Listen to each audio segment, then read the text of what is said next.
जा सकते हैं। नमस्कार, हम है इस समय मॉरिशस की धरती पर और इस वक्त मेरे साथ है मॉरिशस के लोकप्रिय साहित्यकार रामदेव धुरंधर जी। आज हम खास मैंने उनसे समय लिया है सर। मुझे उन्होंने समय दिया है, हम कुछ विषयों को लेकर उनसे बातचीत करते हैं। मैं इधर से हो जाता हूँ ताकि वो हमारे साथ आए। तो चलते चलते ये हमारी बातचीत हो रही है।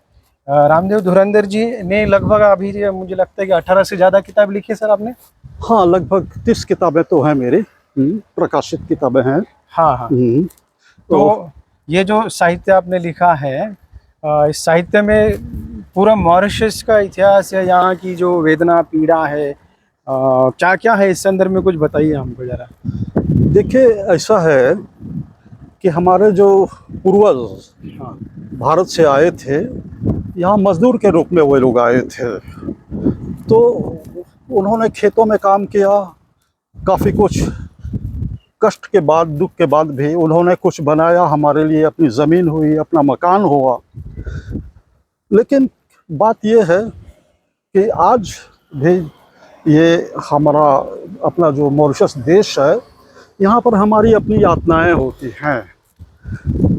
यहाँ पर फ्रांसीसियों का ज़्यादा दबदबा है। आज भी है? आज भी है। तो ऐसा नहीं कि हम उनके गुलाम हैं। अच्छा। समझते हैं ना? हाँ हाँ। लेकिन आर्थिक दृष्टि से बहुत कुछ उनके हाथ में है। अच्छा अच्छा। और लेकिन हमारे लोग ये तो अभी भी मजबूत नहीं हुए हमारे लोग? हमारे लोग मजबूत हैं। अच्छा। लेकिन जैसा कि मैं आपसे कहना चाहता हूँ कि फ्रांसीसियों का दबाव कुछ अधिक होने से हमारे लोग काफ़ी हद तक पिछड़ जाते हैं। खैर, ये तो अलग बात है। लेकिन मैं जो लेखन करता हूँ, आपका जो प्रश्न है, तो मेरे देश के जो लोग हैं, मतलब भारतीय मूल के लोग, इनकी जो पीड़ा रही है, इनका जो संकट रहा है, मैं यही लिखता हूँ और आज तक मैंने यही लिखा। लेकिन अब अपनी बात को ही मैं इसका कैसे कहते हैं कि मैं आपको इसका एक विपरीत उत्तर दे रहा हूँ। ये मॉरिशस स्वतंत्र होने से पहले मैंने यही लिखा, मतलब भारतीयों की पीड़ा को ध्यान में रखकर मैंने लिखा। लेकिन जब हमारा देश 68 में 1968 में हमारा देश जब स्वतंत्र हुआ, तो हमारे यहाँ समझिए दिशा काफ़ी हद तक बदल गई। हम चलते चलते उनसे बात कर रहे हैं। हाथ में किताबें हैं तो वो अपनी गाड़ी में रख रहे हैं। ये उनकी गाड़ी है, देखिएगा। लेखक के बारे में ज़्यादा से ज़्यादा जानना हमें अच्छा लगता है, सभी को अच्छा लगता है। तो ये उनके गाड़ी का नंबर भी आप देख पा रहे हैं। यहाँ शायद उल्टा आ गया है। आइए। हाँ। तो हम इधर आकर बात कर रहे हैं। तो गाड़ी में ही पीछे रख दो, पीछे रख दो। गाड़ी में बात करें? हाँ, बैठे हैं भीतर। हाँ, बैठेंगे? हाँ, बैठकर बात करें। वो पीछे रख दो वो। हाँ, हम उनकी कार में बैठे हैं। मेरा भाग्य देखिएगा कि मैं रामदेव धुरंधर जी के कार में बैठा हूँ। और ख़ास बात ये होती है कि लेखक के बारे में ज़्यादा से ज़्यादा जानना चाहते हैं लोग। तो मैं जानबूझकर उनके साथ जो नेचुरली व्यवहार होता है, मैं उसी तरह का व्यवहार कर रहा हूँ उनके साथ। उनके नेम प्लेट मैंने बताया है। हाँ, नेम प्लेट आप आईने में देख लीजिए, वो सीधा दिख जाएगा आपको। तो रामदेव धुरंधर जी को गाड़ी चलाते हुए देखने का आनंद लीजिए आप। देखिए, वो खुद गाड़ी चला रहे हैं और मुझे साथ में लेकर जा रहे हैं। मैं बड़ा भाग्यवान हूँ कि मुझे उनका यहाँ सानिध्य प्राप्त हो रहा है। हम यहाँ महात्मा गांधी इंस्टीट्यूट में है। 2 दिवसीय यहाँ पर अंतर्राष्ट्रीय हिंदी सम्मेलन हो रहा है। इस मौके पर सर मिले और सर से जैसे मैंने बात की तो उन्होंने तुरंत हाँ कहा, हम मुलाकात के लिए समय देते हैं आपको। तो हमने तो उतर के बात करें ऐसे ही चल नीचे। हाँ, तो गर्मी है बहुत, तो थोड़ा सा हम बाहर आए हैं अभी। ये है इंस्टीट्यूट का पिछला वाला दृश्य आप देख रहे हैं, महात्मा गांधी इंस्टीट्यूट। और वो सभागृह है सामने। वो एक मिनट पीछे जो दिख रहा है वो बिल्डिंग, वो सभागृह है यहाँ का। तो जब तक वो गाड़ी बंद करके आते हैं, हम नया किसी और सवाल या प्रश्नों को लेकर हम उनसे बातचीत करेंगे। मैं कोई ऐसे भारी भरकम उनसे प्रश्न नहीं पूछूंगा, सामान्य जो जनरल से प्रश्न होते हैं ऐसे ही हल्के फुल्के प्रश्न होने चाहिए, क्योंकि उनसे बहुत सारे। हाँ सर, तो हम आए थे कि फ्रेंच लोगों का जो है वो बड़ा दबदबा है, लेकिन फिर भी मॉरिशस के जो लोग हैं वो इस दबदबे को मानते नहीं हैं। ऐसे विषय को लेकर चल रहे थे, और कहा था कि वो वेदना को लेकर लिखते हैं, यहाँ की जनता की, यहाँ की उनकी पीड़ा को लेकर। तो और एक जो है अभी हाल ही एक दो साल पहले उनको पुरस्कार मिला था 11 लाख का, इफ्को का। सर इसके बारे में कुछ बताया जरा। जी हाँ, पहली बात तो ये, आप जो मुझसे पूछ रहे थे हाँ कि मैं लिखता क्या हूँ, हाँ। तो बात हमारी यहाँ तक पहुँची थी अच्छा, वो कि उसे स्वतंत्रता से पहले हाँ मैंने भारतीयों की उस वेदना को लिखा। हाँ। मतलब कि यहाँ जो मजदूर होते थे, उनकी जो पीड़ा होती थी, यही सारा कुछ मैं लिखता रहता था। हाँ लेकिन स्वतंत्रता के बाद हमारे यहाँ जो दिशा बदली है, हाँ। अब बोलते जाइए हमारे यहाँ, जगह, क्योंकि अब देश में हमारे अपने ही लोग सत्ता में होते हैं, तो इनके साथ भी हमारी अपनी परेशानी है। हाँ हाँ। तो अब क्या करें, चल रहा है। खैर इस बात मेरा चेक करता हूँ, चलोगे? हाँ चलो हाँ। और जैसा कि अभी आपने मुझसे पूछा है, देखिए चलते चलते मुझे क्षमा करें कि मैं व्यवस्थित रूप से बोल नहीं पा कोई रहा बात नहीं, हूँ। हमको अव्यवस्थित ही चाहिए। नॉर्मली जनरल जो बात होती है वो तो कोई भी बात करता है बंद कमरे में। तो ये मुझे जो पुरस्कार वाली बात आप कर रहे थे, हाँ मेरा एक उपन्यास है, तभी इसकी चर्चा मैं कर रहा था, पथिला सोना नाम से। हाँ। ये 7 खंडों में मैंने ये लिखा है।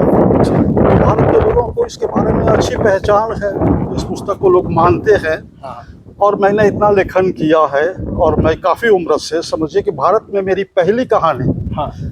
1973 में धर्मयुग की छपी थी। वाह, ये बहुत पहले की बात है। 1973 में पहली कहानी हाँ, छपी है? 1973 में मेरी पहली कहानी भारत में छपी थी। अच्छा, उसका शीर्षक क्या है सर, वो जो पहली जी हाँ, उस छपी? पहली कहानी का शीर्षक है प्रतिफल। प्रतिफल नामक कहानी थी, जो धर्मयुग में ये कहानी प्रकाशित हुई थी। 1973। तो मैं आपसे ये कहना चाहता हूँ कि धर्मवीर भारती जो इसके संपादक थे, हाँ। वे मुझे बहुत मानते थे, समझते हैं। और इन्हीं का सौजन्य रहा था कि मुझे भारत जाने का, जो विश्व हिंदी सम्मेलन भारत में हुआ था, इनकी कृपा से, इनके बोलने पर मुझे वहाँ जाने के लिए टिकट मिला था। अच्छा, उस सम्मेलन में। क्या बात। तो धर्मयुग में मेरी काफ़ी कहानियाँ छपी, और बाद में जब मैं उपन्यास लिखने लगा, तो जिस उपन्यास की मैं चर्चा कर रहा था, पथिला सोना, ये 7 खंडों में ये उपन्यास मैंने लिखा है। हाँ। तो इसी को ध्यान में रखकर मुझे ये इफ्को पुरस्कार दिया गया था 11 लाख का। क्या बात है। तो आपको आश्चर्य भी हो कि उन्होंने मुझे इतने आदर के साथ बुलाया, मेरी श्रीमती को भी इन्होंने टिकट दिया था। मतलब दोनों दाम्पत्य को बुलाया? दोनों हम गए। अच्छा, और बड़े मजे से 1 महीने तक उन्होंने हमारा खर्च वहन किया। हम वहाँ रहे। तो ऐसा है बंधु कि ये लेखन की महिमा है, कि लेखन, हिंदी लेखन ने मुझे इतना दिया है और मैंने लिया है। लेकिन दूसरी बात ये है कि पुरस्कार वाली बात तो ठीक है, मेरा मन खुश है कि मुझे मिला, और तमाम इस तरह के पुरस्कार मुझे मिलते रहे हैं। और मुझे वो आपके भारत की ही ओर से लखनऊ में 1 लाख का भी पुरस्कार मुझे दिया गया था, और मुझे सूरीनाम भी भेजा गया, हिंदी के नाम पर वहाँ मुझे सम्मानित किया गया था। अच्छा। तो इन सारी बातों के अलावा मैं आपसे ये कहना चाहता हूँ कि लेखन समझिए कि मेरी आत्मा का एक हिस्सा है। लेखन, अब मुझे लगता है लेखन आत्मा का हिस्सा है, एक बहुत अंडरलाइन करने वाला वाक्य देखिएगा। जी हाँ, ये तो अब आप जैसा माने से, लेकिन मैं मानता हूँ कि ये मेरी अंतरात्मा की एक बड़ी एक मेरी आत्मीय आवाज़, एक स्वर है मेरा, और इसके बिना अब मैं जी नहीं पाऊंगा। और जीवन में मुझे करना क्या है, मुझे पेंशन मिलता है, घर रहता हूँ, मेरे पास समय ही समय है, तो मैं लेखन करता रहता हूँ, कहानियाँ लिखता हूँ, उपन्यास लिखता हूँ। अभी तो मेरे 7-8 किताबें एक साथ आ रही हैं। क्या बात। अभी मेरा एक नाटक संग्रह भी अभी प्रकाशित हो रहा है। हाँ हाँ। तो कहानी, उपन्यास, नाटक। हाँ, कहानी उपन्यास तो मैंने एक 12 तक उपन्यास मैंने लिख लिए हैं। अच्छा, कहानियाँ मैंने तमाम लिखी हैं। और मैं आपको एक बात बता दूं कहानियां कितनी हो गई लगभग अंदाजा? कहानियाँ मेरी लगभग 150 तक, 150। 150 तक कहानियाँ। हाँ। और जब आप ये बात कर रहे हैं, आप मुस्कुरा रहे हैं, तो मैं आपको बताता हूँ कि मैं लघु कथाकार भी हूँ। अरे वाह वाह, क्या और बात है। मेरी 400 हजार तक, 400 लघु कथा है? 400 नहीं, 4000। 4000 लघु कथा है? हाँ, ये प्रकाशित है मेरी। अरे बाप रे, तो 150 कहानियां, 4000 लघु कथाएं प्रकाशित है। और उपन्यास कितने हैं? 6? उपन्यास नहीं, उपन्यास 12 है। 12 उपन्यास। प्रेमचंद से ज्यादा उपन्यास लिखे हैं। सुनना, प्रेमचंद तो मेरे गुरु हैं। गुरु पर हैं, जब बिल्कुल। प्रेमचंद का आपने नाम लिया ना, तो प्रेमचंद से ही मैंने लेखन सीखा है। क्या बात है। और जब मैं भारत जाने का मुझे अक्सर अवसर मिलता रहा, लेकिन मेरे भीतर में एक तड़प होती थी। हाँ, एक तड़प ये कि कभी प्रेमचंद का जो लम्ही है, मैं वहाँ जाऊँ। तो गए फिर वहां पर? हाँ, तो ऐसा सनी, वही तो बात मैं आपसे उठा रहा हूँ हाँ। कि मुझे जाना था देवरिया। अच्छा। देवरिया तो आप जानते हैं, देवरिया है उत्तर प्रदेश में। हाँ हाँ। तो उत्तर प्रदेश का एक मुझे सम्मानित करने के लिए वहाँ बुलाया गया था। तो मुझे जाना था बनारस की ओर से। अच्छा। तो वहाँ मेरे एक मित्र हैं सदानंद शाही नाम से। क्या बात। सदानंद शाही वहाँ पर बीएचयू में थे वे। तो मैंने उनसे बात की तो कहा कि ठीक आइए, बल्कि उन्होंने मेरा कार्यक्रम वहाँ रख दिया बीएचयू में। हाँ। और मुझे ठहरने के लिए 3 दिन के लिए उन्होंने व्यवस्था कर दी। अच्छा। तो ये सब चलते अब मुझे पता लगता है कि वहाँ से लमही ज़्यादा बहुत करीब है। करीब है। करीब है। तो एक मौका मिल गया आपको। हाँ, तो मैंने उनसे बात की। हाँ। तो कहा धुरंधर जी, ये व्यवस्था हो जाती है। क्या बात। तो उन्होंने एक गाड़ी देखी और मुझे लम्ही भेज दिया। क्या तो बात। ये मेरा सौभाग्य है बंधु कि मैं लम्ही गया, प्रेमचंद का वो गांव, वो शहर मैंने देखा। और जैसा कि मैं मानता था कि मेरे भीतर में एक कर्ज है, और इस कर्ज को मैं इसी रूप में उतार सकता हूँ। और मैं भारत जाता हूँ तो हमेशा मैं लेखकों को याद करता हूँ, जो लेखक पुराने लेखक हैं। हाँ। इनके गांव देखने का मेरा मन होता है, इनके बारे में जानने की मेरी उत्कंठा होती है। तो प्रेमचंद से जुड़ने पर समझिए कि मुझे एक बड़ी आत्म तुष्टि मिली थी।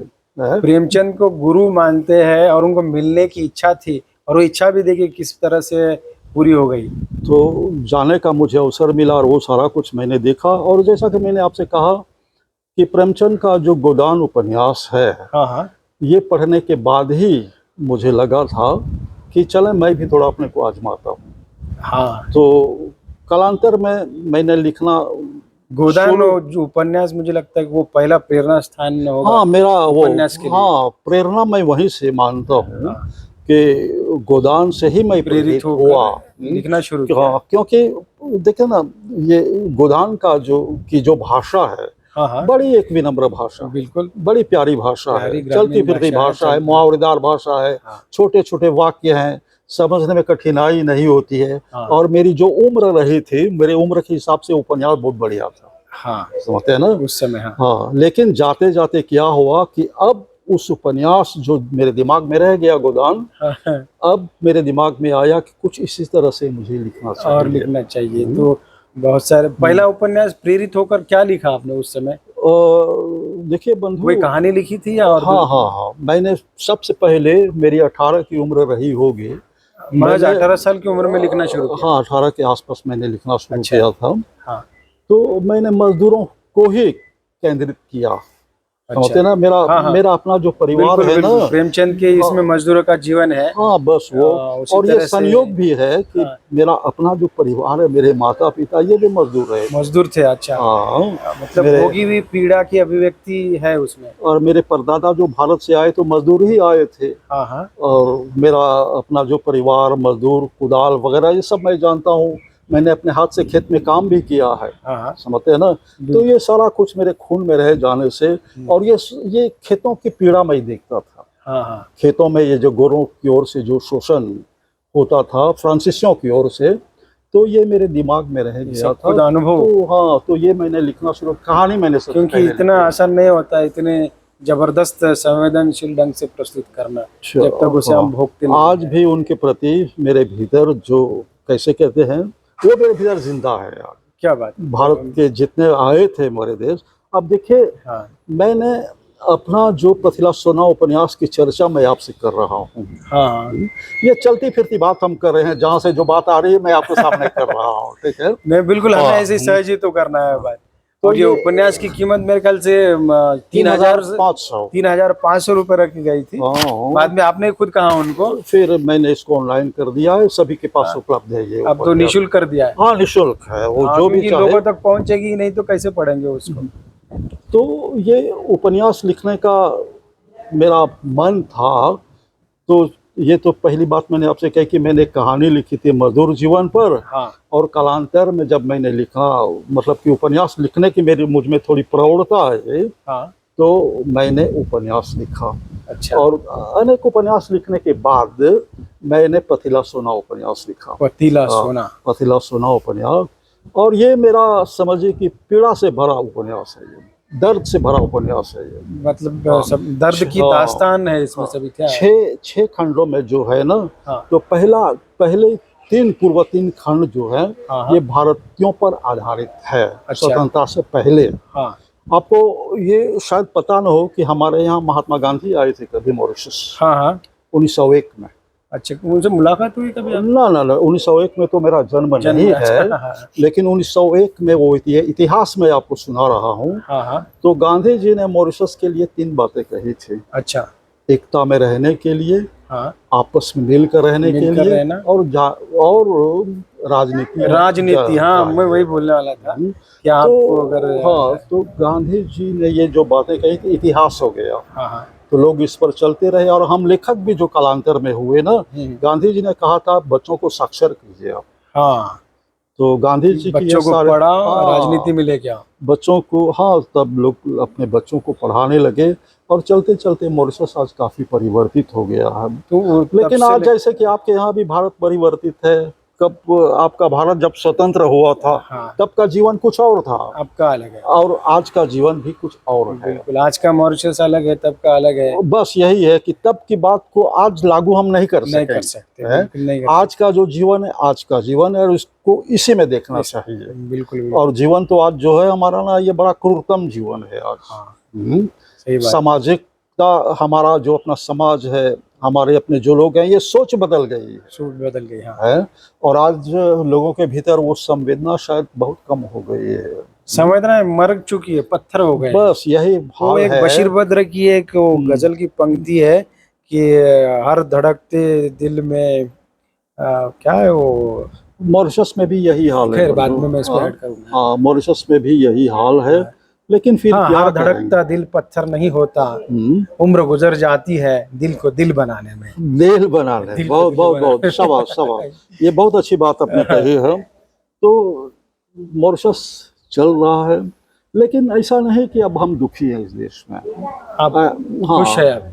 हाँ, लेकिन अब हमारा जो देश है ना, हमारे पूर्वजों ने जो करके जो हमारे हाथ में जो छोड़ा उन्होंने। हाँ हाँ देखिए, तभी मैं अभी आपसे एक बात कर रहा था कि मैंने पथिला सोना उपन्यास का जो प्रथम खंड है, हाँ। वो मैंने अपने पूर्वजों को समर्पित किया है। अच्छा। समर्पण लिखा जाता है ना। हाँ हाँ। तो उसमें मैंने इस तरह से लिखा है, उन भारतीय मजदूरों को समर्पित। अच्छा। उन भारतीय मजदूरों को समर्पित जिनकी कुदाल से हाँ हाँ मॉरिशस की धरती, हाँ हाँ। मॉरिशस की खामोश धरती जी, पहली बार स्पंदित हुई थी उनकी कुदाल से। क्या बात। पूरा अभी मैं भूल रहा हूँ, लेकिन वो इस तरह लेकिन से उस है। वाक्य कितना ऐसे सार गर्भित है, सारा दर्द है उसमें। ये इस तरह से ही है, हाँ। उन भारतीय मजदूरों को समर्पित जिनकी कुदाल से हाँ मॉरिशस की धरती पहली बार स्पंदित हुई थी। हाँ हाँ। उन्होंने ये जो कुदाल चलाई, कुदाल चलाई उस समय। कुदाल से हमारी धरती, ये मॉरिशस खामोश धरती हाँ हाँ। पहली बार उनकी कुदाल से स्पंदित हुई थी। क्या बात। तो ये मेरे समझिए कि मेरे अपने अपने हृदय की, मेरी आत्मा की ये आवाज है। हाँ, वही मैंने कहा था अंडरलाइन करने के लिए कि आत्मा की आवाज को लेकर लिखा था। और प्रेमचंद ने भी तो यही लिखा है ना। हाँ, मजदूरों का जीवन लिखा। बिल्कुल यही था, यही कारण था कि वो सबके दिल में बसते। और हमारा, जैसा कि मैं कह रहा हूँ कि आप ये मान कर न चलिए कि मॉरिशस में आज हम दुखी हैं। हाँ हाँ ऐसा नहीं है। यहाँ पर कमोबेश सब हर आदमी यहाँ पर एक तरह से संपन्न है। संपन्न है। आज यहाँ पर आदमी का अपना मकान है, हाँ आदमी की अपनी जमीन है, बच्चों को पढ़ाते हैं। हमारे यहाँ सुविधा बहुत है। हाँ हमारे यहाँ सरकार की ओर से हमको बहुत सुविधा है।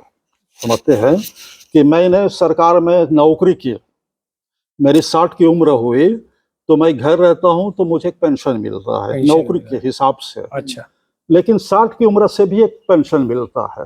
हाँ हाँ, दो वो सरकार पेंशन हर मिलते हैं। आदमी जो इस देश में 60 की उम्र को पहुंच जाता है उसको 9,000 सरकार की ओर से पेंशन मिलता है, और 70 पार कर देते हैं तो ये पेंशन 11,000 है। 11,000 हो जाते। तो मुझे एक पेंशन मिलता है काम से और एक सरकार की ओर से 11, क्योंकि मैं 70 पार कर चुका हूँ। हाँ हाँ और अभी ये भी हेल्थ देखिए, अच्छी है आपकी। और ये सौभाग्य देखिए कि ये जो 12वां महीना दिसंबर जब आता है तो हमको डबल मिलता है। क्या बात है। डबल तो मतलब कि 11 है तो हमको 22,000 मिल जाता है, और तनख्वाह जो भी मेरा पेंशन है वो भी डबल मिलता है। डबल मिलता है। अच्छा तो कमा कर जब रखा है हमने और बच्चों को बना दिया तो जीवन ठीक है। हाँ गरीबी नहीं है। कहाँ मेरे पितामह थे मॉरिशस में, जब आए थे वे, वो तो चप्पल नहीं जानते होंगे पैर में पैर में।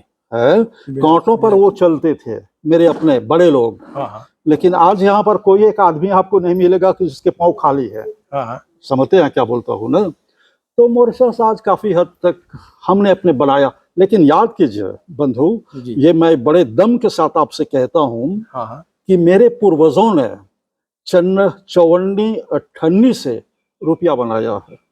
क्या बात है। एक एक करके जमा हाँ, करके 54 से 5 सेंट से सिक्के से हाँ मेरे पूर्वजों ने जमा किया था। गुल्लक आप बोलते हैं पैसा जिसमें हाँ, जमा हाँ, किया हाँ, जाता हाँ। है, वो घर में रखा जाता था। क्या बात है। क्या बात है। तो वो 54-58 से मेरे पिता मुझे रुपया देकर गए हैं, अरे वाह, उसमें और कितना। उसी रुपये से आज मैं 1000 बना रहा हूँ। हाँ देखो तो पूर्वजों ने। ये एक तरक्की है हाँ। का एक चरण है जिससे हम आगे बढ़ते जाते हैं, आगे बढ़ते जाते हैं। और आगे बढ़ने का एक ढंग होता है ना, हाँ हाँ खा पी कर उड़ा देंगे तो कुछ नहीं रहेगा आपके नहीं पास। रहेगा नहीं। क्या बोलते हैं बंधु? तो ईश्वर की कृपा से हमारे लोगों के पास समझ है। ये भारतीय जो थे ना, हाँ हाँ भारतीय जो आए थे, इन लोगों को बिहार मतलब बिहारी कहा जाता है, ये कहा जाता है, कुली कहा जाता है वगैरह, इस तरह से है। हाँ हाँ समझते हैं? लेकिन हमारे लोगों के पास ना वो ज्ञान है। सर ये दो किताब आपके लिए। ठीक है बंधु, ये बंद किताब कर दो। आप उनको साइन कर दीजिए। मैं हम थोड़ी देर के बाद फिर